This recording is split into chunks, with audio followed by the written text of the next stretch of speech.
Hello friends, welcome back to Gargi classes. Date आज की 9 नवंबर 2020 और एक्सप्लेन पेज पे देख लेते हैं कौन से इंपॉर्टेंट आर्टिकल्स। आज दो आर्टिकल्स आए हैं। एक तो पहला article that is about second wave, what next. अभी यूरोप में फिर से कोरोना वायरस के केसेस आने लग गए हैं। वेस्टर्न कंट्रीज़ की अगर बात करें, यूएसए में भी केसेस बहुत ज़्यादा आने लग गए हैं। तो अभी लॉकडाउन भी कहीं ना कहीं जर्मनी, फ्रांस ने इन्होंने डिक्लेयर भी किया है। तो आप देख सकते हो फिर से एक कंसर्निंग फैक्टर ही अपने आप में अपने को शो होता हुआ दिखाई दे रहा है। तो जो एक्सपर्ट है यहाँ पे जिनका इंटरव्यू लिया गया है, वो हर्ड इम्यूनिटी को यहाँ पर थोड़ा समझाने की कोशिश कर रहे हैं। तो हर्ड इम्यूनिटी एक इंपॉर्टेंट कॉन्सेप्ट है, वो हम जानेंगे। बाकी इसके अलावा ये आर्टिकल आप खुद से पढ़ोगे, क्योंकि इस आर्टिकल में चीज़ें वही है जो हमने लॉकडाउन के टाइम पे प्रीवियसली एक्सपीरियंस कर ली और बहुत बार डिस्कस भी कर चुके हैं। ठीक है, ये वाला आर्टिकल है, in a mirror of economy agriculture exports grow amid overall decline.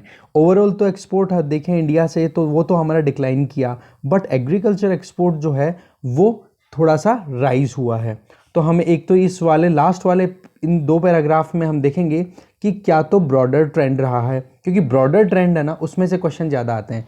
बजाय कि पिछले साल के कंपैरिजन में अब की बार कितना ज़्यादा हुआ, ये इतना ज़्यादा इंपॉर्टेंट नहीं होता।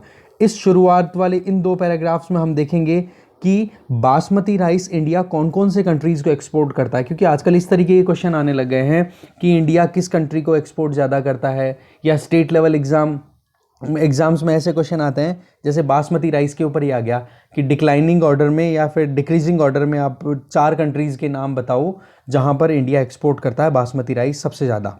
ठीक है, ऐसे क्वेश्चंस आते हैं। तो उस पॉइंट ऑफ व्यू से ये आर्टिकल हम देखेंगे। तो सबसे पहले हम समझते हैं कि हर्ड इम्यूनिटी क्या होता है, वो कॉन्सेप्ट आपको मैं समझा देता हूँ। तो चलिए स्टार्ट करते हैं। देखो आपके सामने स्क्रीन पे दो इमेजेस हैं, एक तरफ दिखाया जा रहा है नो हर्ड इम्यूनिटी और एक तरफ दिखाया हुआ है हर्ड इम्यूनिटी। अब इसमें आप देखोगे जो ट्रांसमीटर है, मेन जो इन्फेक्टेड पर्सन है, वो चारों तरफ कहीं ना कहीं सबकी तरफ अपनी तरफ से इन्फेक्शन फैला चुका है, और आप सारे चारों तरफ जो जो बीमार हो सकते हैं वो ससेप्टेबल लोग हैं। ठीक है, एक तो चीज़ ये हो गई। तो इसमें तो क्या हो गया कि हर्ड का मतलब पूरा जो एकदम गैदरिंग है, जितना मास गैदरिंग है, लोग जितने आसपास में हैं उनमें इम्यूनिटी आई कि नहीं। इम्यूनिटी आपको पता है रोग प्रतिरोधक क्षमता होती है, जिससे कि कोई भी बीमारी अगर आपके बॉडी में लगे तो वो बीमारी आपको ज़्यादा साइड इफ़ेक्ट या ज़्यादा परेशान ना करे, इवन डेथ तो ना हो। एटलीस्ट हल्का फुल्का इन्फेक्शन हुआ, जुकाम लग गई, जैसे कोरोना का केस लें, बस फिर ठीक हो गए, बट आपकी बॉडी में एंटीबॉडी जनरेट हो गई तो उस बीमारी का जो वायरस है ना, कोरोना वायरस, उसको रोक लिया जाए। समझ गए? तो नो हर्ड इम्यूनिटी में तो क्या हो जाएगा कि जो भी वल्नरेबल हैं वो उनको इन्फेक्शन भी होता है और उनकी डेथ भी हो जाती है। तो यहाँ पर देखो ये रेड रेड जो भी आ रहे हैं सारे इन्फेक्टेड हो गए। अब इसमें देखो हर्ड इम्यूनिटी अचीव कैसे होती है। मान लो ये एक इन्फेक्टेड केस है, ठीक है, और दूसरी तरफ आप ये देखोगे ये बंदा दूसरी, ये भी इन्फेक्टेड केस है, बट इनके आसपास में ये जो ग्रीन वाले हैं ना, इनकी बॉडी इम्यून है कोरोना को लेकर के। मतलब इनके अगर कोरोना हो भी जाएगा ना तो इनकी बॉडी पे ज़्यादा असर नहीं आएगा, हल्की फुल्की जुकाम बुखार हुई और निकल गया। ठीक है, अब आप देखो ये जो इधर बचे हुए ससेप्टेबल जो लोग हैं, अब इन तक क्या होगा, ये ग्रीन वाले लोग जो हैं, ये ग्रीन वाले इस इन्फेक्शन को उन तक पहुंचने नहीं देंगे। ठीक है ना, क्योंकि एक लेयर का काम कर रहे हैं, एक आइसोलेशन का। तो आप देख सकते हो कि यहां पर इनकी इम्यूनिटी ने इन वल्नरेबल लोगों को बचा लिया। समझ गए? तो इसको बोलते हैं हर्ड इम्यूनिटी। इसीलिए तो आपको ध्यान होगा लॉकडाउन लगाया क्यों गया था कि भाई हो सकता है कि आप किसी से मिल के आए हो, आपके कोरोना इन्फेक्शन हो गया हो, आपकी बॉडी इम्यून है इसलिए आपको कोई प्रॉब्लम नहीं है, बट आप अगर घर में बड़े बूढ़े या फिर कोई ऑलरेडी किसी बीमारी से जूझ रहा है, उससे अगर आप मिलते हो और उसको अगर इन्फेक्शन हो गया तो उसकी डेथ हो सकती है। इसलिए क्या कहा गया था कि भाई सोशल डिस्टेंस मेंटेन करो, दूरी बना के रखो। अभी भी हमें कहते हैं क्या कि मास्क लगा करके रखो, और ये हमें फॉलो करना ही चाहिए। रेगुलर बेसिस पे रूटीन एक बना लो कि हाँ हर आधा घंटा 15-20 मिनट में या बाहर जाकर के आ रहे हो तो हाथ तो धोना ही है, सबसे पहला काम। मास्क बिना बाहर निकलना ही नहीं। तो ये चीज़ें जो होती हैं उससे क्या होगा कि ये जो वल्नरेबल सेक्शन है ना, ये जो पूरे जो एक तरीके से ससेप्टेबल जो लोग हैं कि हाँ इनकी बीमारी हो जाएगी तो ज़्यादा परेशानी हो सकती है, उन लोगों को हम बचा सकते हैं। तो आप देख सकते हो इम्यूनिटी इन लोगों की है और बच रहे कौन है, ये लोग। इसको बोला जाता है हर्ड इम्यूनिटी। क्योंकि पहले आपको ये इम्यूनिटी का कॉन्सेप्ट आप जान सकते हो, जब मेडिकल साइंस ने इतना ज़्यादा इंटरवेंशन नहीं किया था तब ये हर्ड इम्यूनिटी ने ही बचाया है लोगों को। क्योंकि ऐसी महामारियां पेंडेमिक्स बहुत आके जा चुकी हैं, ऐसा नहीं है कि कोरोना वायरस इकलौता ही है। ठीक है, और बहुत सी ऐसी बीमारियां भी हैं जिनके अभी तक वैक्सीन्स डेवलप भी नहीं हो पाए हैं। तो आई होप आपको हर्ड इम्यूनिटी अच्छे से समझ में आया होगा। अब वो आर्टिकल जो है आप खुद से पढ़ लेना, उसमें ज़्यादा डिटेल अभी की करंट सिनेरियो की दी हुई है, जो शायद हम ना भी देखें तो कोई प्रॉब्लम नहीं है, राइट। अब चलते हैं दूसरे आर्टिकल की तरफ। ये आर्टिकल है जिसमें इंडियन इकोनॉमी के बारे में बताया है कि किस तरीके से अगर देखें तो एग्रीकल्चर एक्सपोर्ट तो कहीं ना कहीं ज़्यादा होता हुआ दिखाई दे रहा है, और ओवरऑल एक्सपोर्ट की बात करें तो वो डिक्लाइन पे है। तो इसका अगर देखें ट्रेंड, तो देखो अभी लॉकडाउन के बाद में जैसे ही पूरा ओवरऑल, जैसे अब पिछला प्रीवियस पूरा सितंबर तक, अप्रैल सितंबर का हम टाइम देखें तो इस टाइम में आप देखोगे कि टोटल एग्रीकल्चर एक्सपोर्ट जो है वो तो 4.6% से देखो इंक्रीज़ हुआ है, जबकि आप देखोगे एनुअल जो हमारा पूरा एक्सपोर्ट होता है वो 21.2% से डिक्लाइन हुआ है। और रिजर्व बैंक ऑफ इंडिया ने ये कहा है कि ओवरऑल जो कॉन्ट्रैक्शन है ना एक्सपोर्ट का, वो और भी ओवरऑल 9.5% तक रहेगा 2020-21 के, अगर एनुअल मतलब इस पूरे की फाइनेंस ईयर की बात की जाए। अच्छा, एक चीज़ मैं आपको बड़ी इंपॉर्टेंट बताना चाहता हूँ कि ये देखो, ये डेटा है ना यहाँ पे, ये माइनर है, एक साल का, ये बिल्कुल काम का नहीं होता। आप इकोनॉमिक सर्वे ज़रूर पढ़ा करो, ठीक है। अभी 2020-21 का आपको मिल जाएगा, कहीं से भी डाउनलोड कर लो, विजन आईएएस का या फिर इनका किसी का भी, जहाँ पे समरी होती है उनकी, वो डाउनलोड करके उसको स्टडी करो और उस डेटा को आप ज़्यादा याद करो, ठीक है। उसमें भी माइक्रो वाला, जैसे पिछले साल के कंपैरिजन वाला नहीं, आपको 5 साल या 10 साल का जहाँ पे ट्रेंड दिखाई देना, वो आप नोट डाउन करो। उस पर कहीं ना कहीं इंटरप्रिटेशन बेस्ड क्वेश्चन आते हैं आजकल प्रीलिम्स में भी और मेंस में भी। अगर आप आंसर राइटिंग लिखो तो लेटेस्ट डेटा की बजाय पिछले 5 साल का कंसिडरेशन लेके लिखोगे ना, तो इफेक्टिव आंसर लिख पाओगे आप, ओके।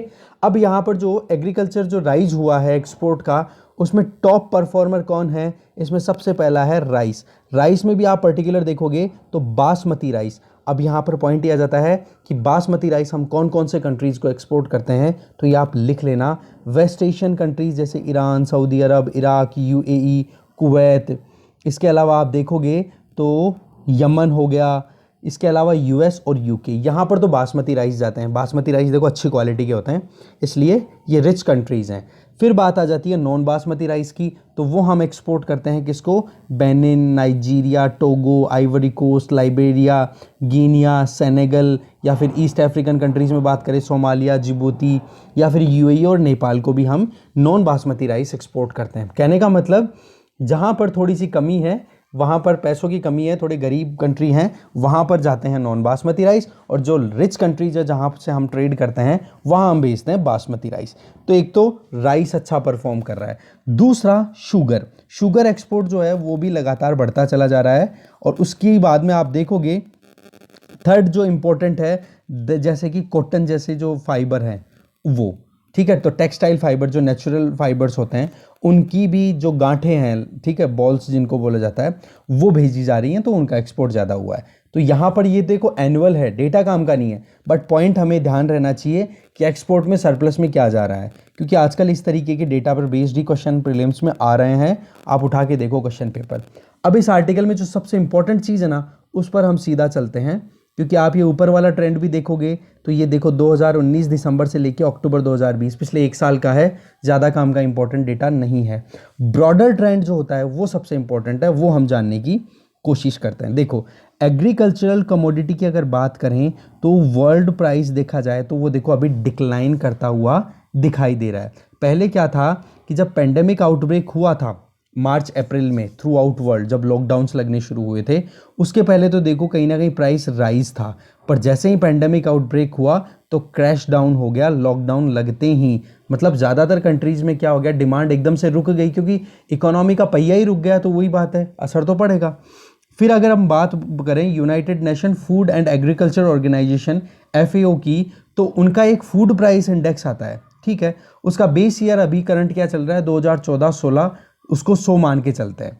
अब सितंबर 2019 में कितना था, ये बताया जा रहा है 93.3%, 3 पॉइंट था, जो कि फिर बाद में जनवरी 2020 आते आते कितना हो गया, 102.5 हो गया था। बट जैसे ही लॉकडाउन लगा तो फिर ये बाद में धीरे धीरे कोलैप्स करता हुआ दिखाई दिया, और अभी मई मंथ जो आया था उसमें आपको 91 पॉइंट तक भी मिल गया। कहने का मतलब लॉकडाउन की वजह से इसकी प्राइसेस में कमी आई। बट हाँ, जैसे ही अनलॉक शुरू हुआ है तो अक्टूबर आते आते आप देखोगे कि इसकी वैल्यू कितनी होगी, 100.9। ओके, तो इस तरीके से ग्लोबल प्राइसेस हैं वो कहीं ना कहीं राइज होती हुई दिखाई दे रही है। बट इसमें आप देखोगे जो कॉम्बिनेशन है ना, ये जो डिमांड का रिवाइवल है, इसमें बहुत सारी चीज़ें ऑलरेडी अपना रोल प्ले कर रही हैं। जैसे कि नंबर 1, कंटिन्यूअस सप्लाई चेन जो है उसमें डिसरप्शन आ रहे हैं, जैसे कि शिपिंग कंटेनर की कमी आना। तो ये अपने आप में आप देखोगे कुछ कॉन्ट्राडिक्शन है, कुछ फेवर करने वाली सिचुएशन है, जिसकी वजह से डिमांड बड़ी हो। तो कंटेनर्स की कमी है। दूसरी चीज़ आप देखोगे चाइना की स्टॉक पाइलिंग, रीज़न बीइंग क्योंकि चाइना में आपको पता है प्रोडक्शन बहुत ज़्यादा होता है, और चाइना भी कहीं ना कहीं कम्पीट करता है ही। एग्रीकल्चर प्रोड्यूस की बात भी की जाए तो आजकल चाइना एक्सपोर्ट करने लग गया है। तो वहाँ पर स्टॉक पाइलिंग का मतलब क्या हो गया कि जाकर के दूसरे देशों में इकट्ठा करके और फिर सस्ते में बेचना। तो उसकी वजह से अब दूसरा रही सही में आपको पता है कोरोना का सेकेंड वेव आ रहा है, तो उस चीज़ को ध्यान में रखते हुए लोग जल्दी जल्दी परचेजिंग भी कर रहे हैं। तो वो जो सारा सिचुएशन बन रहा है उसकी वजह से कहीं ना कहीं प्राइस राइज दिखाई दे रहा है, क्योंकि डिमांड ज़्यादा बन गई ना अचानक। क्योंकि अब हो सकता है कि अचानक से फिर से लॉकडाउन लगे इंटरनेशनल लेवल पे, और अभी जो ट्रेड शुरू हुआ है वो ट्रेड पे ब्रेक लग जाए, तो वही चीज़ें जल्दी जल्दी खरीद लो और अपने स्टॉक्स में रखना शुरू कर दो। तो स्टॉक में जब शुरू रखेंगे और डिमांड ज़्यादा हो जाएगी मार्केट में, सप्लाई चाहे है जितनी एज इट इज़ है, पर डिमांड ज़्यादा बढ़ गई तो वही बात है, प्राइस राइज हो गई। दूसरी तरफ आप देखोगे ड्राई वेदर कंडीशन आ गई। ये केस हमने पहले भी देखा था कि थाईलैंड, अर्जेंटीना, ब्राज़ील, यूक्रेन, जिन कंट्रीज़ में एग्रीकल्चर अच्छे से प्रोड्यूस होता है अच्छी क्वांटिटी में, वहाँ पर आप देखोगे ड्राई वेदर की प्रिवेलेंस है, तो उस वजह से वहाँ पर प्रोडक्शन कम पड़ गया। तो आप देखोगे ये चीज़ तो इंडियन फार्मर्स के लिए क्या हो गया, एक वरदान की तरह साबित हो गया। अब देखोगे इंडियन एग्रीकल्चर का एक्सपोर्ट वो 2013-14 में हाईएस्ट पीक पे पहुंचा था, कितना, 43.25 बिलियन। ये डेटा इंपॉर्टेंट है, ठीक है। इसके बाद में फिर 2015-16 में जैसे ही इंडियन एक्सपोर्ट की बात करें एग्रीकल्चर की, तो वो रहा 32.81 बिलियन डॉलर का, ठीक है। एफएओ का इंडेक्स भी देखें तो इस टाइम पे जब ये डिक्लाइन हुआ ना 32.81, तो एफएओ का इंडेक्स भी, ये जो फूड इंडेक्स था वो 119 से घट के कितना हो गया था, 90 पॉइंट तक, मतलब रिड्यूस होकर के 90 पॉइंट्स तक आ गया। तो कहने का मतलब ग्लोबल सप्लाई चेन में ही अगर देखें इंटरनेशनल प्राइसेस ही रिड्यूस हो गए थे, इस वजह से इंडिया का एक्सपोर्ट भी कहीं ना कहीं डाउन हुआ। बाकी आप देखोगे तो इंडिया का एक्सपोर्ट कहीं ना कहीं अच्छा परफॉर्म करता हुआ दिखाई दिया। फिर आप देखो 2018-19 में रिकवरी हुई थोड़ी, और 39.2 बिलियन डॉलर का एक्सपोर्ट रहा एग्रीकल्चर प्रोड्यूस का, अगर इंडिया से बात करें। वो फिर बाद में थोड़ा सा डिक्लाइन करके कितना हुआ, 35.6। और अभी करंट फिस्कल की अगर बात करें, ये डेटा ये वाला काम का नहीं है, ऊपर वाला ये वाला काम का था, क्योंकि आप देखो यहाँ पे हाईएस्ट कब पहुंचा, और 2015-16 में डिक्लाइनिंग ट्रेंड आया था, और उसकी वजह एफएओ का इंडेक्स भी कहीं ना कहीं शो कर रहा है, इंटरनेशनली कहीं ना कहीं प्राइसेस डाउन हुई थी। अब बात आए करंट फिस्कल ईयर की, तो इसमें देखो इंपोर्ट है वो आप देखोगे लगभग 15% तक कम हो गया है, एक्सपोर्ट 4.6% तक कम हुआ है। तो ओवरऑल डिफरेंस आप देखोगे तो लगभग 8.6 बिलियन डॉलर का। कहने का मतलब इंपोर्ट भी डिक्लाइन कर रहा है और एक्सपोर्ट भी डिक्लाइन कर रहा है। तो ओवरऑल क्या हो गया, सरप्लस हुआ कि नहीं, क्योंकि हमारे यहाँ पर इंपोर्ट भी डाउन हो रहा है जो हम मंगाते हैं, और एक्सपोर्ट भी डाउन हो रहा है, बट इंपोर्ट की क्वांटिटी जो है वो परसेंटेज में ज़्यादा है रिड्यूस होने में। तो इसका डिफरेंस जब आप देखोगे तो ओवरऑल क्या हो जाएगा, सरप्लस हो जाएगा एग्रीकल्चर प्रोड्यूस के एक्सपोर्ट का। समझ गए? तो इस तरीके से पूरा आर्टिकल यहीं खत्म होता है, एक्सप्लेन पेज का डिस्कशन भी यहीं खत्म होता है।